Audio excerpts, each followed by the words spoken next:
Omurukiko oru orikuhurira poliisi omu kyanga kya Kigezi Alex Wabwire agizire ngu okutwariza hamwe ebyokwerinda omu kyanga kya Kigezi bikyari kurungi n'obu harabe hariho emishango y'obwitane. Okurugiirira ahari Wabwire, buri district ya Kigezi neetunga emishango gy'obwitane haihi buri Sunday.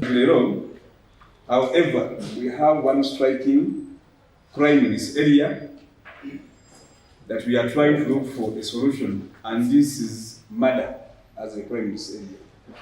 Almost every week, you get a person killed or dumped in the streams of water around this place.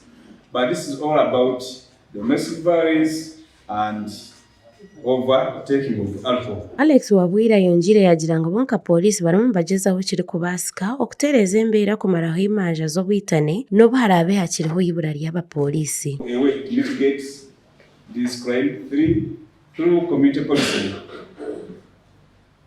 Wanyuma y'okutandika orukiiko oru omu butongore, abanyamahurire bashabirwe kushohora kugira ngu poliisi baganire enshonga zaabo bwesherekye. Orukiiko orukuru rwa AIGP Bamunoba ashoboreire ngu ariyo naatahira ebyanga bitari bimwe na bimwe kureeba emikorere ya poliisi n'okugirana n'abapoliisi nk'oku baatwariza akaruru akarikwija k'omwaka 2026. Ndambura ekicweka eki ekya Kigezi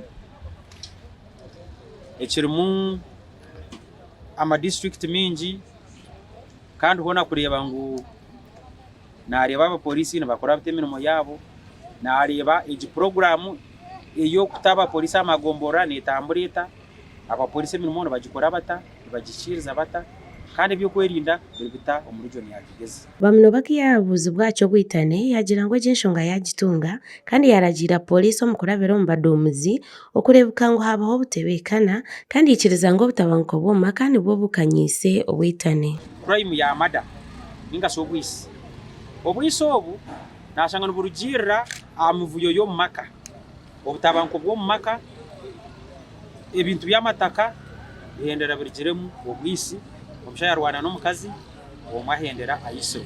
AIGP Bamunoba yahagarika yashaba abantu boona kurekeraho kwejumbira omu butabanguko bw'omu maka ekikureetera obwitane omu kyanga. Ngweyongyere ekikya hansi abantu bakimwe abakoremu omuranga abakoremu omurimo na muno muno omu maka gaabo kureeba ngu bamanya akabakari omu kurwana bareba akabi akari omu kavuyo akakorwa omu maka akakubaasa kurigiramu abantu okufa. Bamunoba yahagarika yasiima abapoliisi habw'omurimo ogu bakozire omu bwire bw'akaruru k'ekibiina kya movement. Kandi hona ninsiima abapoliisi bebembirwe RPC n'aba DPC habw'omurimo murungi ogu bariyo nibakora, onganyongera n'okubasiima habw'obururu obuturigiremu bukaba butorobi bukaba bwinemu a few challenges konka bakakora omurimo murungi ekyo ninkibasiimira. AIGP Bamunoba yahagarika yagira ngu bonka poliisi beetegwire kureebuka ngu akaruru aku turikuzamu kaaba k'obusinge n'obucureera.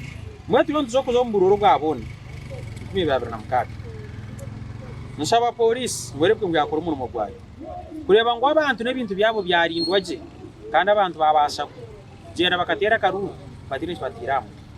Abantu biine okukuuma gye, abantu biine okubaheereza ebyokukuuma bikumara kugira ngu babaase kugenda bateere akaruru bakorese obugabe bwabo obu constitution ekubaheereza. Makuru agashakwa Jimmy Emmanuel omuri Kabare.